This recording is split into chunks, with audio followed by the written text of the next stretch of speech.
The sky was gray and the wind was cold. Eli, a 15-year-old boy, walked slowly through the junkyard. This place was full of broken machines, old cars, and forgotten metal parts. It was quiet. Only the wind made a sound. Eli came here every day after school. He didn't have many friends. His father worked far away, and his mother was sick, so Eli spent most of his time alone, looking for useful things in the trash. He liked building small machines from old parts. Today, he was testing a new device he made using a radio, a speaker, and some wires. It was supposed to help him find metal that other people missed, but suddenly the device started to beep, beep, beep. Beep, beep. The sound was soft, but fast. Eli looked at the small screen. The signal was strong and strange. "This is not normal," he whispered, turning the dial. Then he heard a voice. It was not a human voice. It was thin, shaky, and full of clicks and strange sounds. Eli's heart started to beat faster. He turned the dial again. The voice became clearer. It was speaking, but not in any language he knew. He stood still for a moment, listening. Then the voice said two words, "Help us." Eli dropped the device in shock. He looked around, but no one was there. Where was this voice coming from? He picked up the device and followed the beeping sound. The junkyard was large and full of hills made from scrap. Eli climbed over broken machines. Pushing away old tires and pipes, the signal became stronger. Dark clouds filled the sky. Thunder rolled far away. Rain began to fall, making the metal ground slippery. Still, Eli moved forward, following the sound. Then he saw something.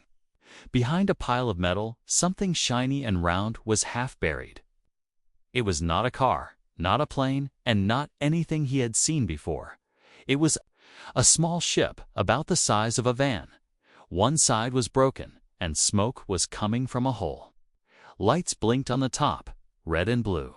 Eli stepped closer. Afraid but curious, a door opened with a slow hiss.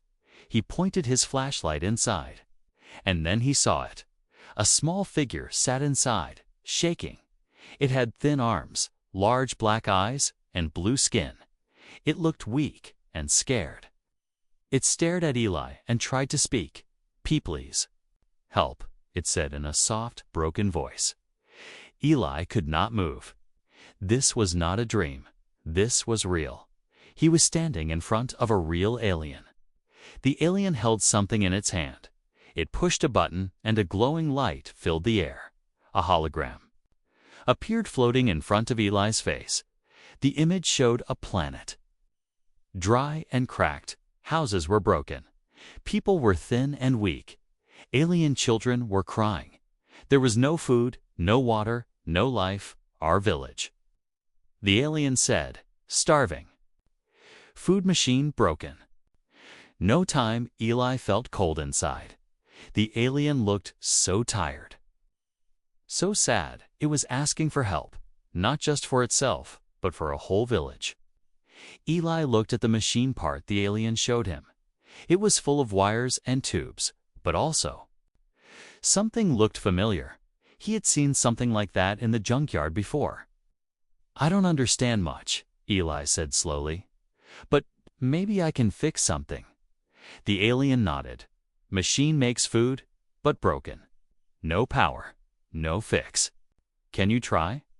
Eli bit his lip. He was just a kid, with no training, no tools, and no money.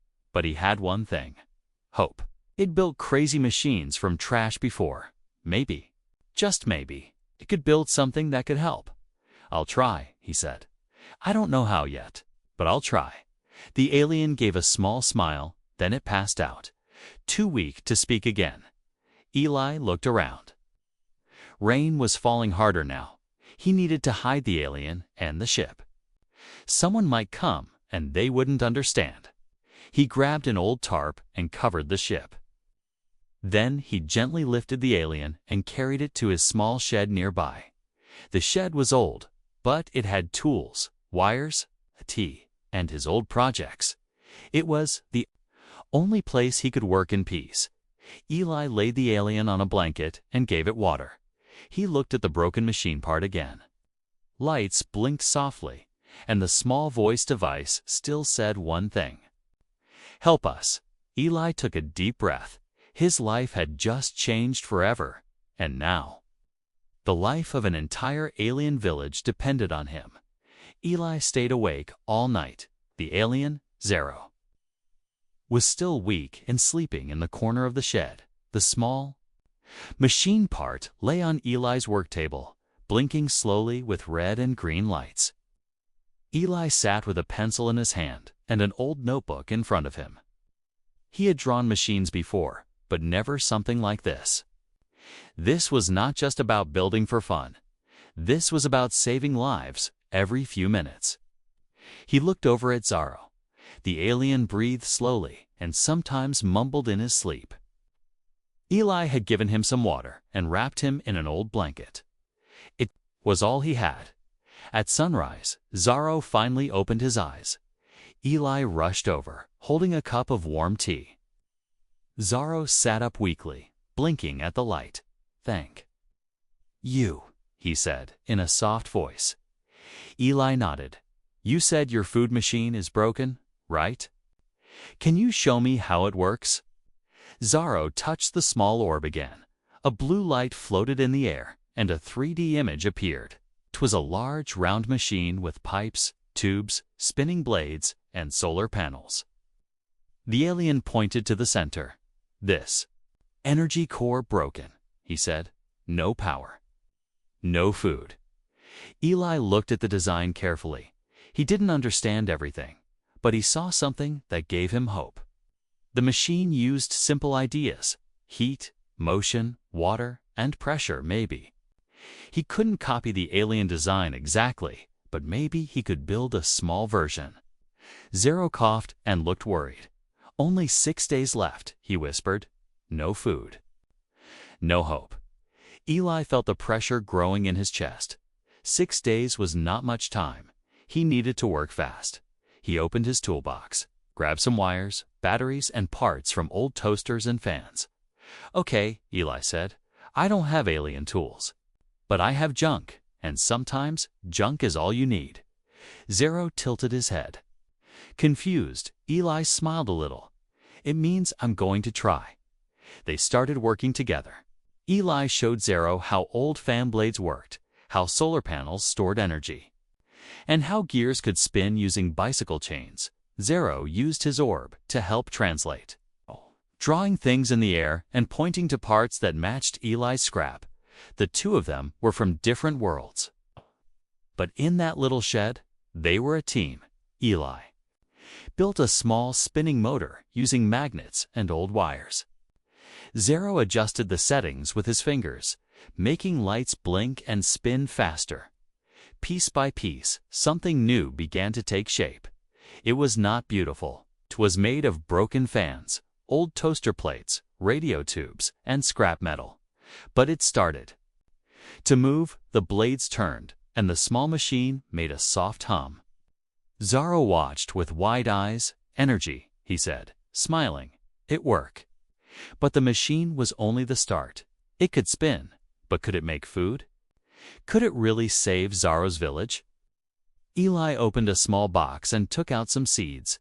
He had once tried to grow tomatoes, but failed. Now he placed a seed into a small chamber inside the machine. They added a few drops of water and turned it on. The lights blinked red, then orange, then green. A warm light filled the chamber. Steam rose slowly from the side. Then, after a few minutes, something amazing happened. A tiny green sprout popped out from the chamber. It was real. It was alive. Zaro gasped. Eli shouted. They had made something grow using only trash and knowledge. It was small, very small, but it was a start.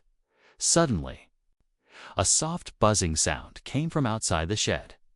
Eli ran to the window and peeked out. A small flying drone was in the sky, scanning the junkyard. It had blinking red lights and moved in slow circles.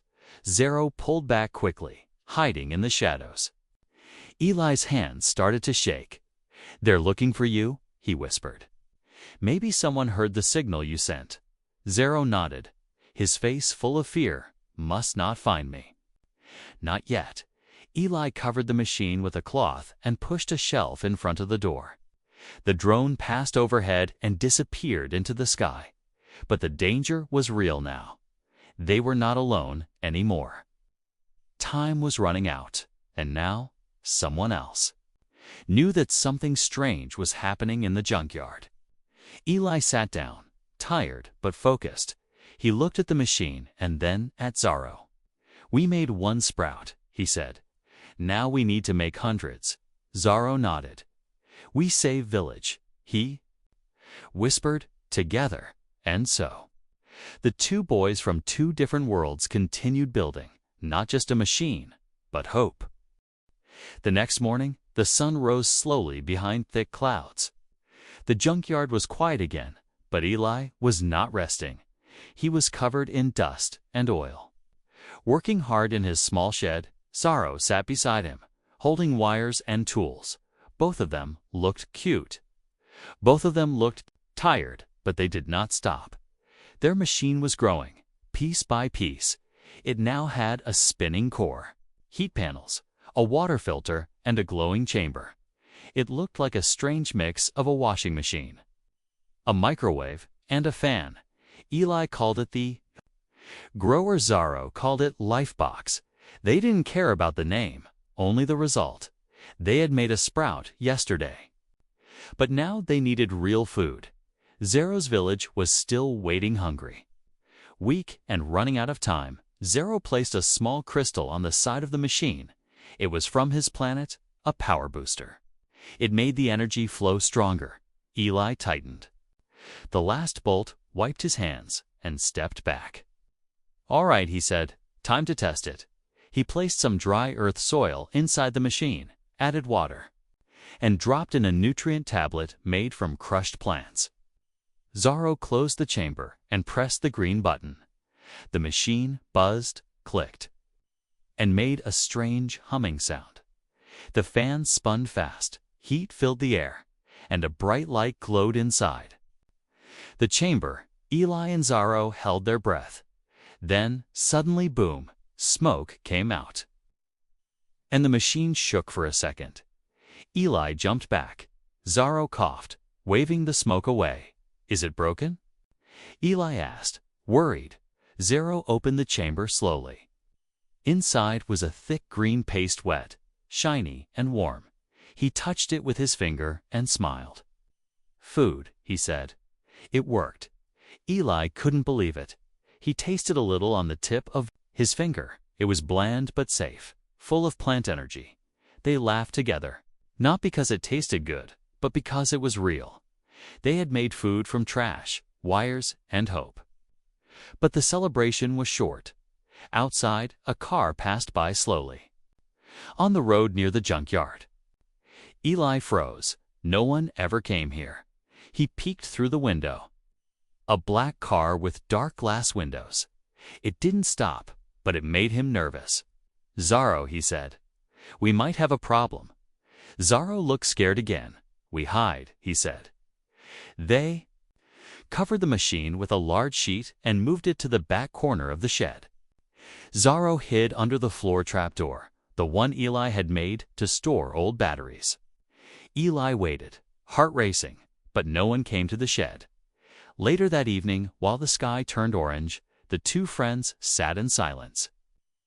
The moment was calm, but their minds were full of worry. "We need to send this machine to your village," Eli said. "But how?" "Your ship is broken." Zero looked at the small round ship covered with a tarp behind the junk pile. He walked over and touched it. "Some parts work," he said. "We can fix." Eli opened the tarp and looked inside the ship. It was damaged, but not hopeless. He smiled.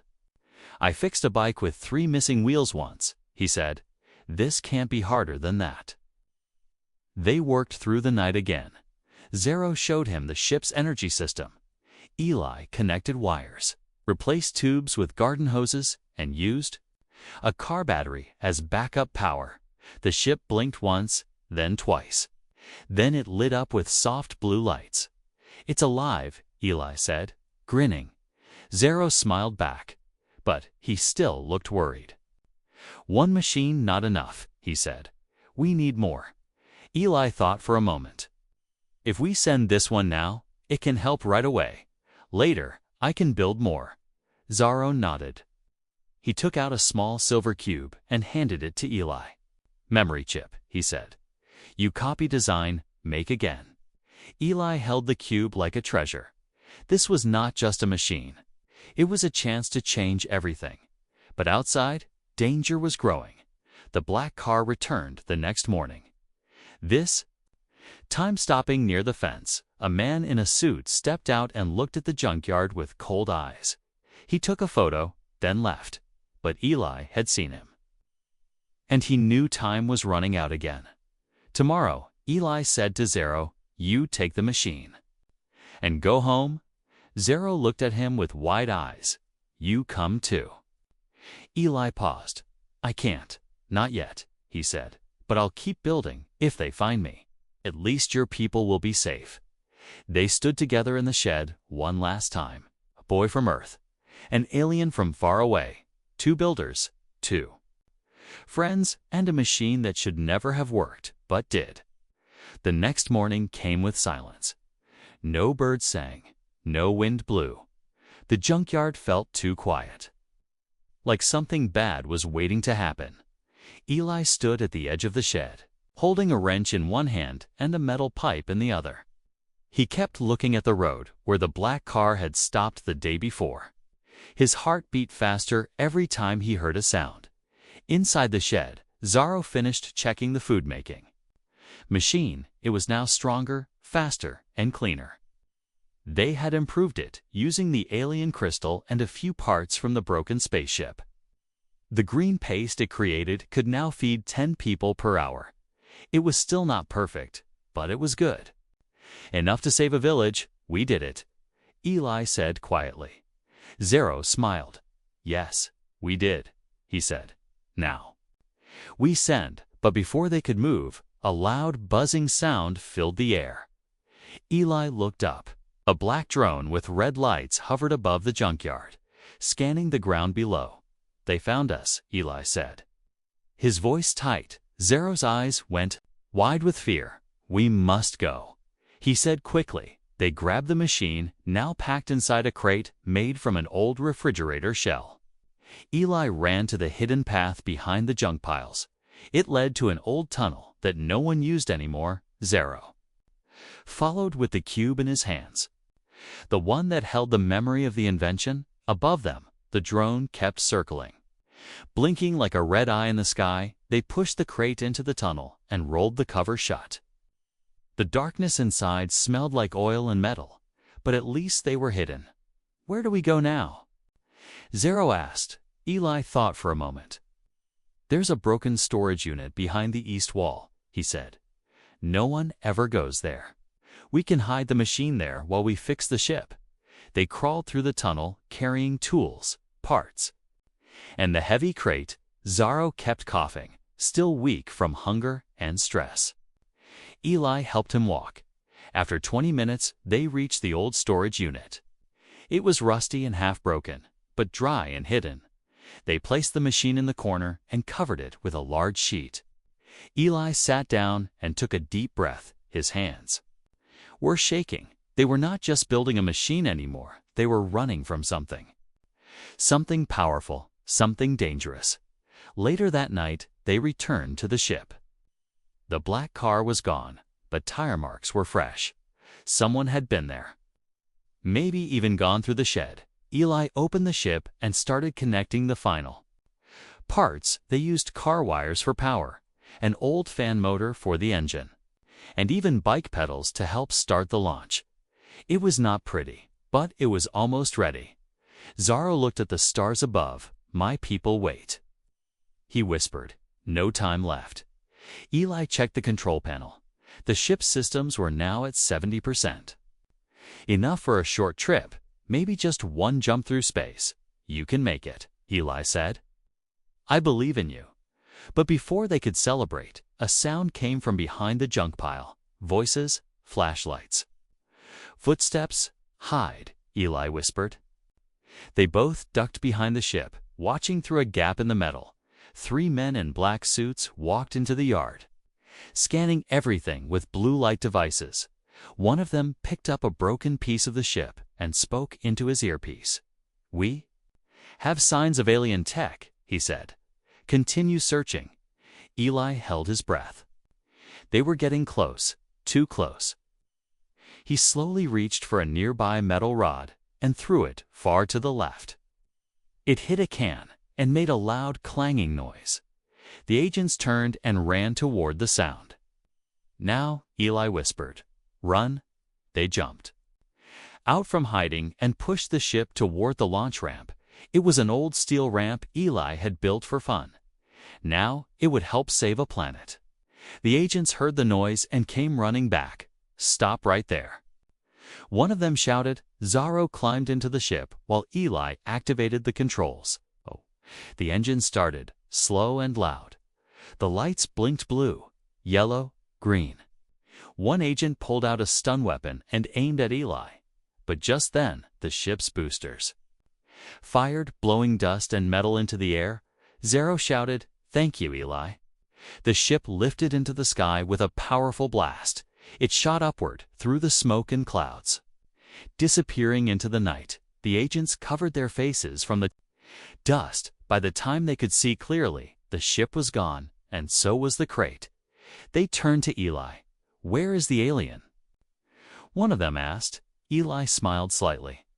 "I don't know what you're talking about," he said. "Just a bunch of trash here." The agents didn't believe him, but without proof, they couldn't act. That night, Eli sat alone on the junk pile. He looked at the stars and held the silver memory cube tightly in his hand. Zorro was gone, but the fight was not over. They would come again, but Eli had a secret. He had the design. He could build more, and he would. The stars above Earth shined brighter than ever that night.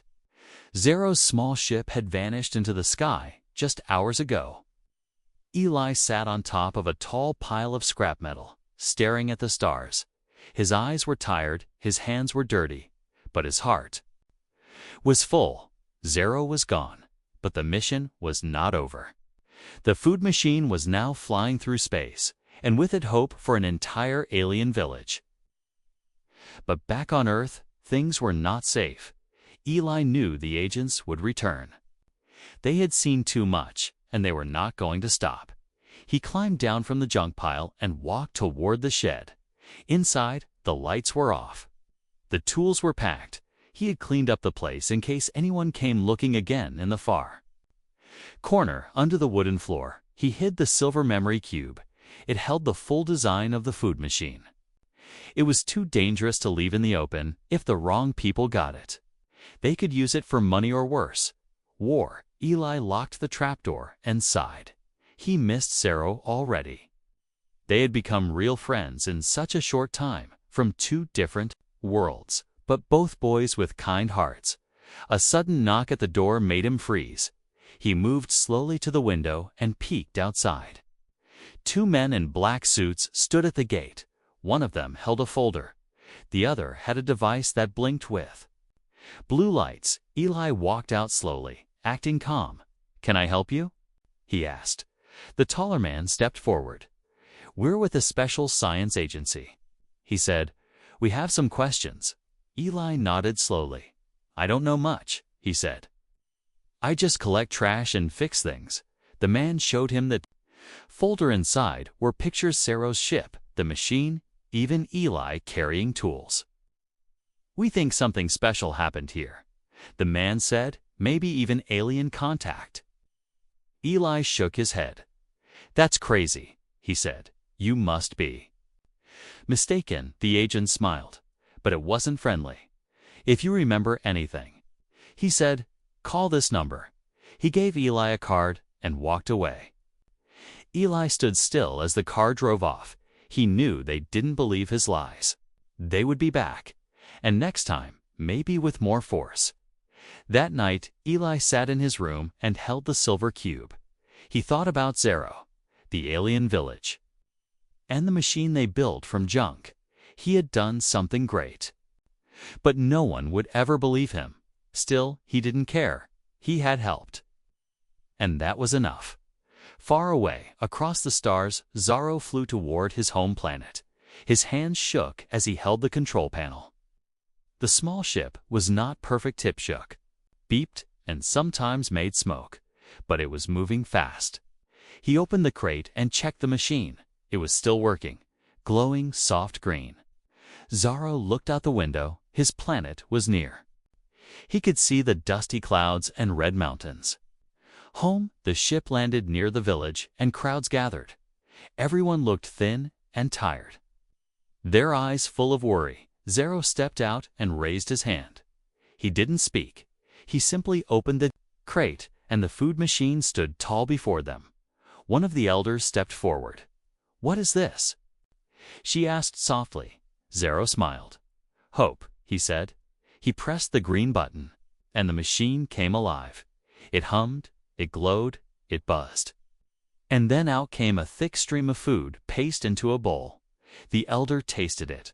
Her eyes filled with tears. "It's real," she whispered. "It's food." The people cried and cheered. Children danced. Elders hugged after weeks of pain. They finally had something to eat. Zorro stood beside the machine, his face calm. But his thoughts were with Eli. He looked up at the stars. "I wish you could see this," he whispered back. On Earth, Eli opened his notebook. He drew a better version of the machine. This time with cleaner wires, stronger parts, and better energy. He was ready to build more. If Zorro ever returned, Eli would be ready. But he didn't know that someone else was watching. In a van far from the junkyard, the same agents listened to a radio scanner. "We picked up strange radiation again," one of them said. "Something was here." The man in charge nodded. "Keep watching the boy," he said. "He knows more." Then he says, and so, two worlds were now linked. By a boy, a machine, and a promise. Eli looked at the stars once more. "Come back safe, Zorro," he whispered. "The story's not over yet." Days passed, but Eli could not rest, even though Zorro had returned to his planet. The danger on Earth had only grown. Strange men in black suits kept driving past the junkyard. Drones flew over the area almost every night. And someone had broken into the shed last week. Eli didn't tell anyone. He didn't trust anyone anymore. He kept the silver memory cube hidden deep under the floor. He also moved his tools to different places around the yard just in case. One morning, as he was fixing a broken bike, a van pulled up to the junkyard gate. The same van he had seen before. Two men stepped out and walked toward him. Eli Carter.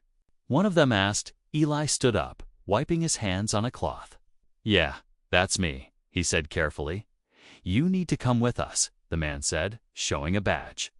"We have some questions about an incident last week." Eli didn't want to go, but he knew he couldn't say no. He nodded and followed them into the van. The ride was quiet.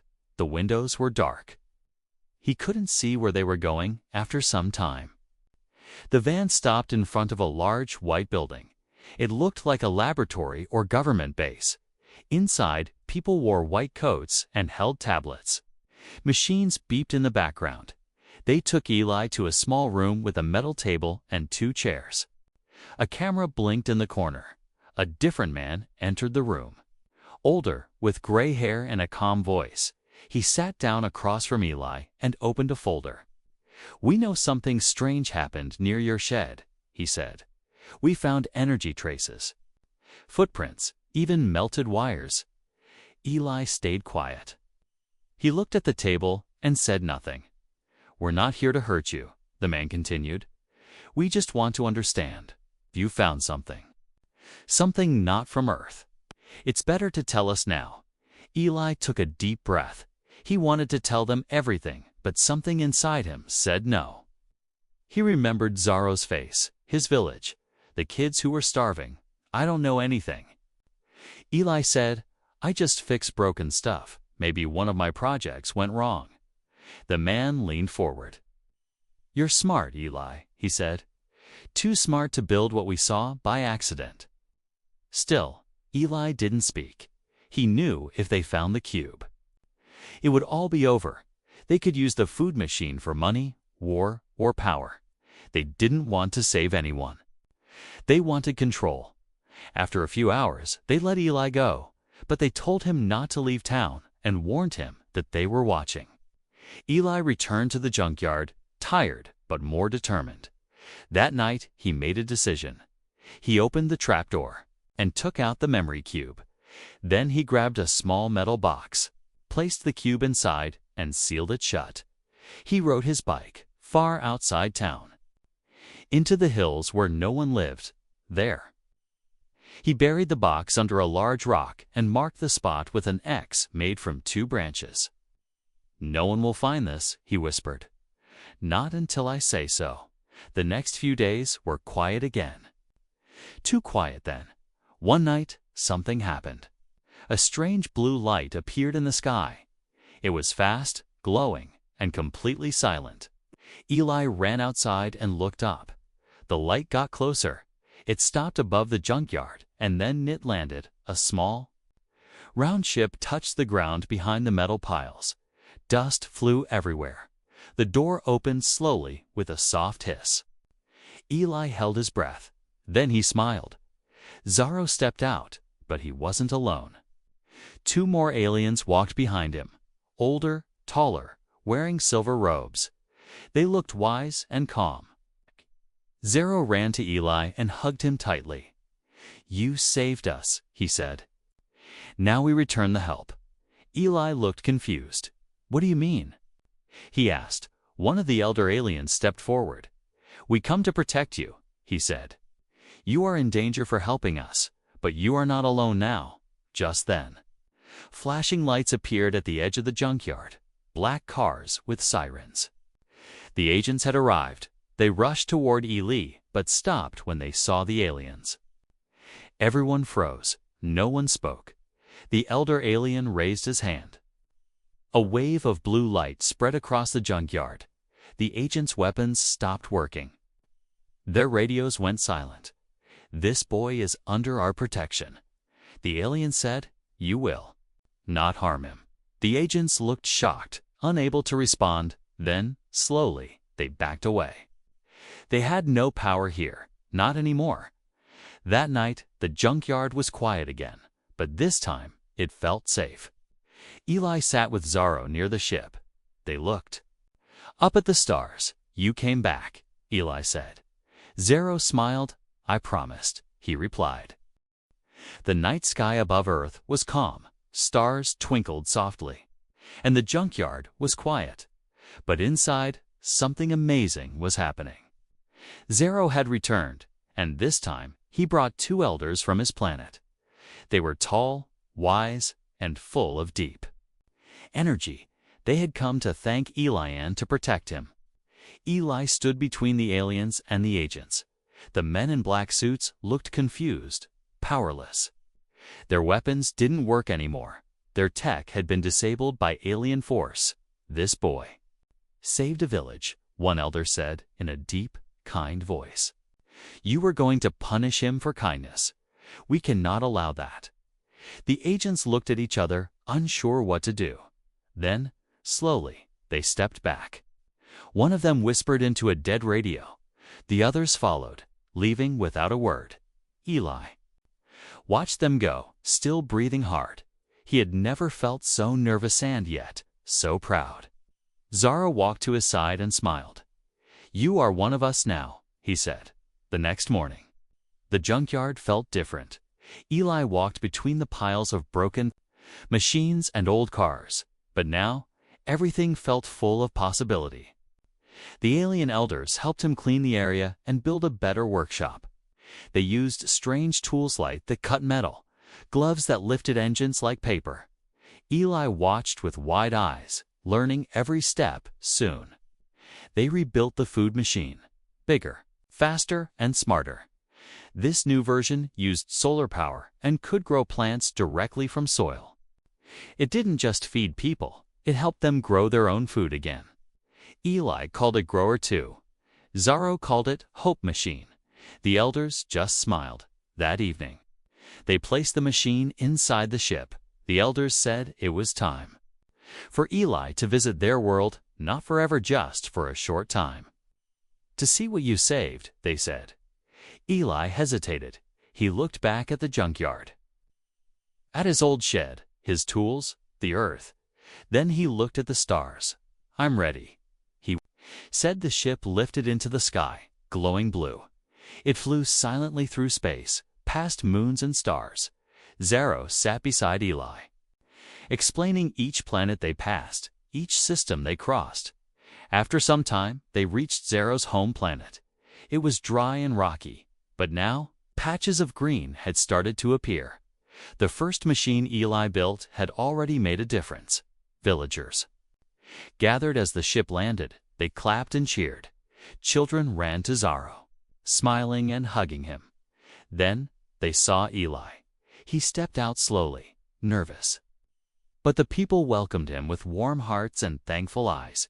They led him through the village, showing fields where food now grew, small plants, glowing fruit, strong leaves. All thanks to the machine. He saw families eating, laughing, and living again. Then, at the center of the village, Eli saw something he never expected.